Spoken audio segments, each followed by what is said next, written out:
ഭൗതികമായ ബലത്തേക്കാൾ എത്രയോ മടങ്ങ് വലുതാണ് ദൈക്ഷണികമായ ബലം.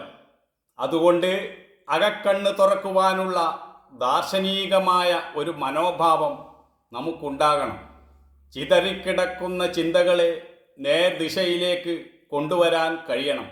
അപ്പോഴേ അന്തരാത്മാവിനെ കുളിർമയോടുകൂടി സ്പർശിക്കുവാൻ കഴിയുകയുള്ളൂ. നമ്മിൽ നിന്നും അന്യമായ ഒരു സത്യം എവിടെയോ ഇരിക്കുന്നു എന്ന ധാരണയാണ് നമുക്കുള്ളത്.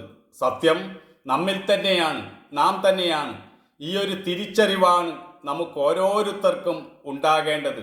മനുഷ്യൻ ഒരേ സമയത്തു തന്നെ ധ്യാനാത്മകമായ മനസ്സുള്ള ഒരു യോഗിയും ശാസ്ത്രബോധത്തോടെ തന്ത്രവിധാനീയമായ കർമ്മങ്ങളെ പ്രയോഗത്തിൽ വരുത്താൻ കഴിവുള്ളവനുമായിരിക്കണം.